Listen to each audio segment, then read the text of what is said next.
నూతనంగా ఏర్పడిన రాష్ట్ర ప్రభుత్వానికి CPI Vemuru constituency, Repalle constituency అభినందనల్ని తెలియజేస్తూ ఉంది.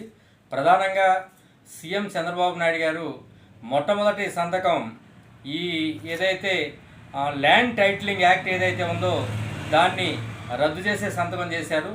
దీనికి లాయర్స్ అట్లాగే ప్రజానీకం ఎవరైతే ఉన్నారో గత ప్రభుత్వంలో 3 నెలల పాటు కంటిన్యూగా ఆందోళన చేశారు. ఈ ఎన్డీఏ ప్రభుత్వం ఏదైతే ఉందో హామీ ఇచ్చింది, అధికారంలోకి రాగానే ల్యాండ్ టైటిలింగ్ యాక్ట్ని మేము రద్దు చేస్తామని చెప్పి హామీ ఇచ్చింది. అదే పద్ధతుల్లో మొట్టమొదటి సంతకం అనేది చేయటం అనేది జరిగింది. అదేవిధంగా పెన్షన్కి సంబంధించి 4,000, 6,000, 10,000, 15,000 రూపాయలు మేనిఫెస్టోలో భాగంగానే సంతకం కూడా చేయటం అనేది జరిగింది. మెగా డిఎస్సిని ప్రకటించారు. అదేవిధంగా అన్నా క్యాంటీన్ గత 5 సంవత్సరాల నుంచి మూతపడి ఏవైతే ఉన్నాయో ఆ వాటిని కూడా తిరిగి ఓపెన్ చేస్తూ ఉన్నారు. దీనికి వేమూరు కాన్స్టిట్యున్సీ సిపిఐ పార్టీ, అదేవిధంగా రేపల్లి కాన్స్టిట్యున్సీ సిపిఐ పార్టీ రాష్ట్ర ప్రభుత్వానికి ప్రత్యేక అభినందనల్ని తెలియజేస్తూ ఉన్నాం.